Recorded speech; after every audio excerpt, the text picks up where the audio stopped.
Um segundo.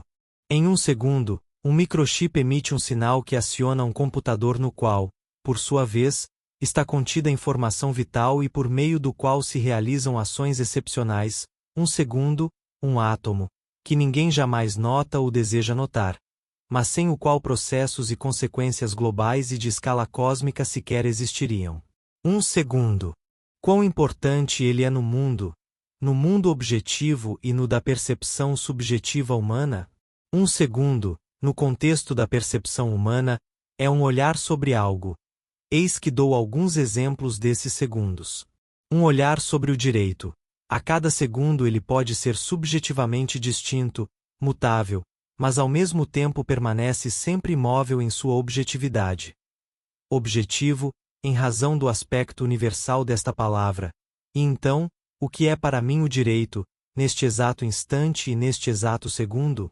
É aquilo que contém em si a verdade, portanto, jamais provém dos homens, é encarnação, uma das formas da vontade do Altíssimo, que estabelece, determina, modifica certas leis e princípios do cosmos. No universo existem processos, fenômenos, estados próprios, que podemos definir e limitar para nossa percepção com palavras humanas.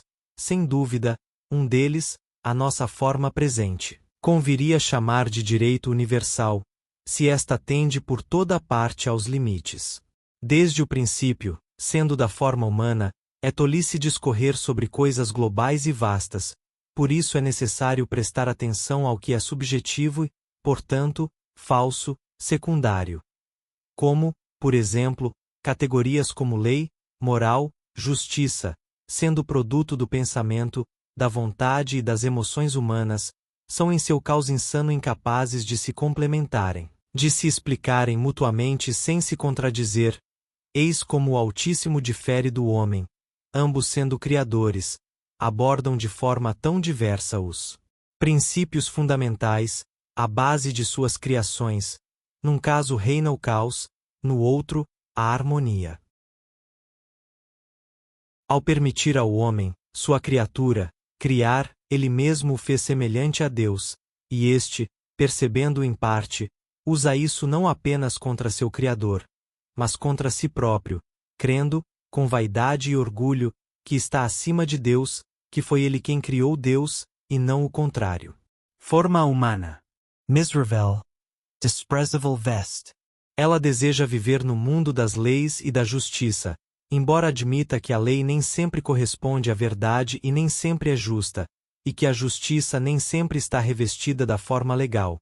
Tais erros infantis, ingênuos e tolos comete quem se considera o ápice de tudo, o ápice do cosmos, sendo na realidade uma combinação mercantil e material de átomos de carne viva, que em breve apodrecerá, dissolvendo-se na terra com o mesmo orgulho com que sua alma, que não é o universo resplandecente, mas um grão insignificante, se dissolverá no abismo da eternidade.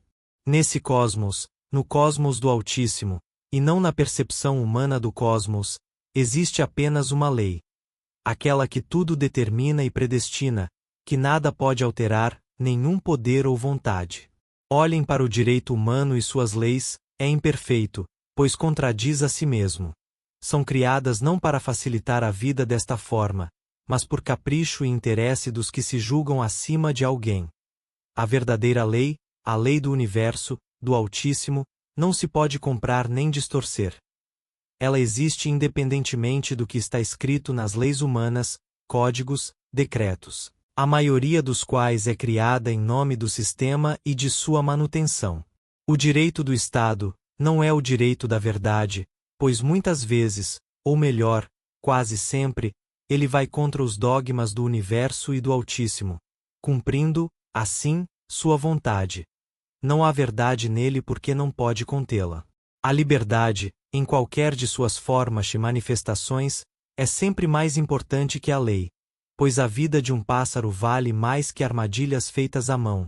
Liberdade, neste sentido, não é o mesmo que anarquia, não são palavras sinônimas.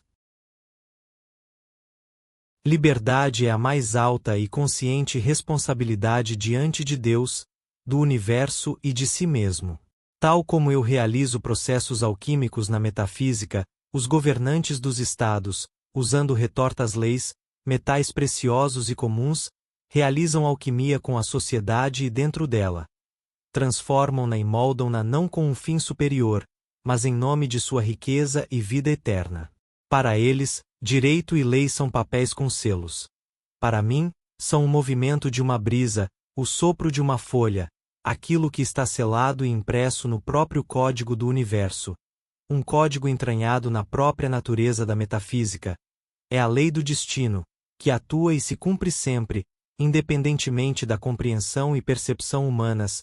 É uma lei que não pode ser explicada, pois só é acessível ao olhar e à consciência metafísicos. E obedecer a essas leis, as leis do universo, é infinitamente mais digno e justo do que a obediência cega às restrições impostas pelo Estado à tua liberdade de forma. Mas não de essência, pois metafisicamente tua essência é sempre livre, não importa seu tamanho, suas qualidades ou quantidades. Não há anarquismo em mim ao criar estas linhas, mas também não há submissão cega. Apenas desejo ver ainda mais aquilo que se encontra além do véu, além da cortina do cosmos. O que é para mim o Estado, como forma e como essência? Nada mais que um mecanismo passageiro, uma das peças do quebra-cabeça da forma humana, que é momentânea, etérea e efêmera, e não contém em sua essência nem bem nem mal. A verdade suprema, o saber supremo e o poder supremo jamais podem ser confinados dentro dos limites de estados. Eles existem fora deles, não dentro.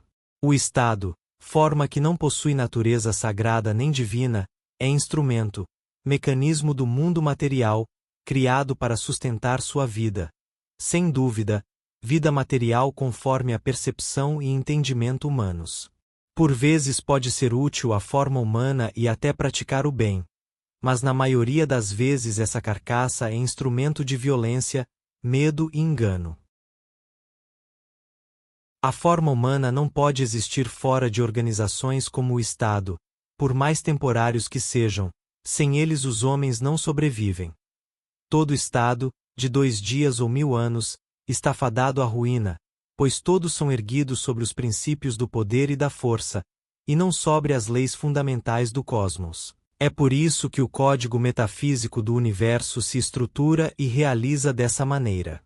Roma, Babilônia, Cartago, o Império Francês, o Terceiro Reich, a URSS, onde estão todos esses estados? Tudo isso é apenas exemplo do colapso inevitável da forma, da veste do Estado. Depois deles, restam apenas os homens.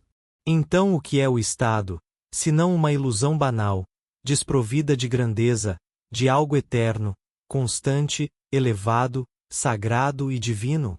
Todos eles surgem apenas por medo, pela necessidade de proteger aquilo que tanto temes perder: a vida, a saúde, os valores, que perderás de qualquer forma com a morte. Paradoxo. O Estado, aquilo que frequentemente destrói o que é único e grandioso, sem nada oferecer em troca. Apenas os verdadeiramente grandes, se não fisicamente, então metafisicamente, anseiam por ultrapassar os limites dos estados.